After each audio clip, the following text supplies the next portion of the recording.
Donc aujourd'hui, on est là dans un événement qui est organisé au 820 à Sainte-Marceline de Kildare. C'est organisé par le Lanaudière économique et qu'on remercie énormément. Ça l'a fait en sorte que moi, personnellement, dans mon projet de reprise de savoir avec le projet Héritage Leuthard, ça nous a permis de prendre la parole.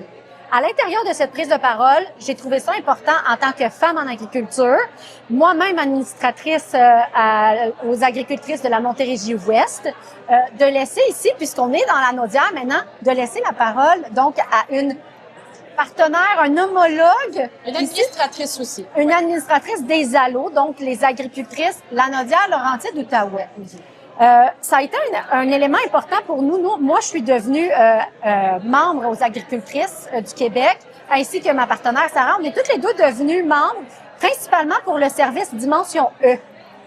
Dimension E, c'est là vraiment pour aider l'entrepreneuriat féminin. On l'a nommé un petit peu plus tôt, tu confirmeras, Roxane. La difficulté, les enjeux spécifiques que la femme en agriculture peut rencontrer. Est-ce que tu aurais des témoignages, toi, au personnel, ou est-ce qu'il y a des éléments qui ressortent principalement de votre côté aux ALO? Aux ALO, moi, personnellement, je m'appelle Roxane Lambert. Ça fait pas très longtemps non plus que je suis dans les ALO. Mais en fait, les difficultés, je vais y aller plus au niveau personnel parce que bon, c'est le meilleur témoignage pour les autres. Oui, c'est sûr qu'on en voit effectivement. J'ai toujours été dans l'agriculture depuis toute petite. Donc, j'ai été à même de constater depuis longtemps qu'on n'est peut-être pas traité de la même manière. Ça, c'est sûr et certain. Ça fait toujours un petit quelque chose, comme dernièrement. Je suis allée en Allemagne, puis apparemment, là-bas, c'est encore pire qu'ici concernant le rapport aux femmes. Ou bien, tu sais, je posais des questions à des agences de tourisme. Non, en fait, c'était l'agriculture, c'était genre des vendeurs de machinerie. Puis j'étais clairement pas prise au sérieux. J'ai senti pire. Donc, peut-être qu'un avancement ici au Québec est quand même bien. Tout à fait. Mais il faut pas baisser les bras puis s'asseoir sur nos lauriers parce que c'est jamais loin derrière. Et puis tant qu'il va rester une seule agricultrice qui aura de la difficulté, les agricultrices vont avoir raison d'être. Ben, je te confirme que, tu sais, pour participer souvent à l'Expo Québec vert, qui a lieu actuellement, ça finit hier, à Saint-Hyacinthe.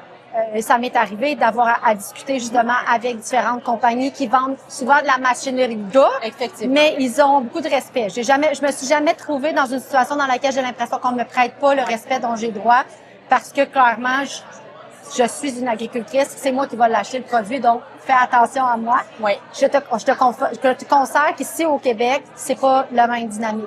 Cependant, ce que tu viens de nommer qui est beau, c'est que le retour en arrière n'est jamais loin derrière. Effectivement. Donc, il faut faire attention, il faut être vigilant. C'est pas parce qu'aujourd'hui on a la parole qu'on va nécessairement l'avoir acquise dans 10 ans. Je vais parler ici pour mes enfants. Donc, moi, mon implication dans ce projet des agricultrices-là, comme Dimension E a été l'élément principal qui a fait en sorte que j'ai pu me sentir complètement maître dans mon plan d'affaires, dans ma décision de placement financier, etc., de comment j'achète mes choses, c'est vraiment la participation comptable fiscaliste. Ça a été vraiment un grand changement. Notaire, avocat, on a beaucoup de spécialistes qui sont disponibles, qui sont pas trop rigides sur l'heure.